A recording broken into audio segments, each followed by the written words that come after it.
This Good Morning Northwest morning spread is brought to you by Bill's Heating and Air Conditioning. Your time is 6:53. It's time to get you ready to take on your Friday in the morning sprint. It's Friday. Mark is looking ahead to a snowy weekend here.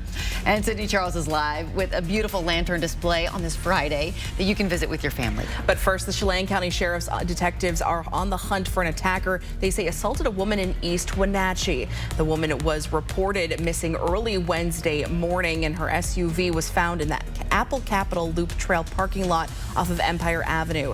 The sheriff's office announced they found her, and they're also releasing the description of a possible attacker. He's described as wearing dark clothing, blue gloves, and a balaclava or a ski mask to cover most of his face. Sheriff detectives say they now have evidence of an assault too. Anyone with information is asked to call the Chelan County Sheriff's Office. Today, Eastern Washington University's Board of Trustees will discuss a year-long report that recommends ways to tackle Eastern's ongoing budget concerns. The university started what's called a Strategic Resource Allocation, or SRA, process last year to address its budget and enrollment issues. As part of that process, two task forces looked at what Eastern could do to better prioritize both academic programs and athletics to better position itself financially. An Eastern Washington official says the budget gap is about $11 million. The board will also take public comment into consideration before making a decision. For a link to submit feedback, just find this story on KXLY.com.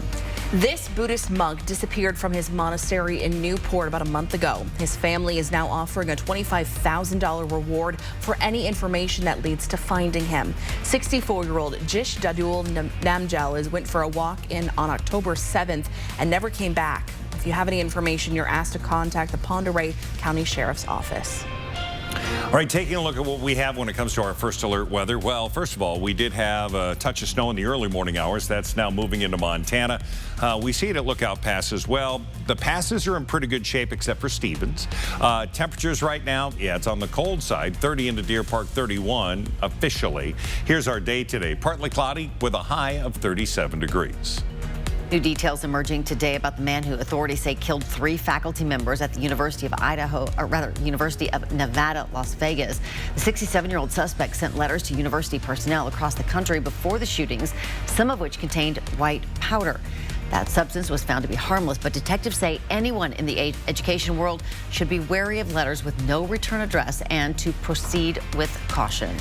We're following breaking news this morning. November's jobs report just out within the last hour showed a better gain than expected. The Bureau of Labor Statistics data shows that the U.S. economy added 199,000 jobs in November. Unemployment fell from 3.9 to 3.7%. Economists' expectations were more conservative, predicting steady unemployment and net job gains of 180,000.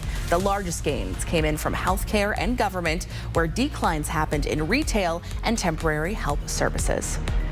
The former Alaska Airlines pilot and Cheney High School grad Joseph Emerson pleaded not guilty to 83 counts of reckless endangerment yesterday. He's accused of trying to shut off a plane's engines mid-flight. Emerson said he thought he was dreaming while flying back to California in the cockpit jump seat.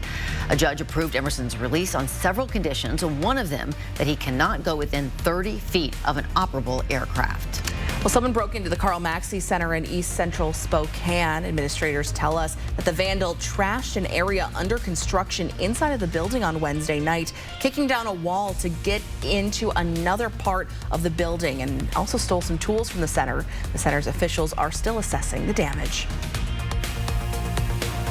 The Northwest Winterfest is back at the Spokane County Fair and Expo Center. Now, this event runs all the way from now through December 31st. This is a completely indoor, self-guided walking tour with live cultural entertainment, kids activities, food and drinks. Adults, if you want to get in, you can pay just under $15.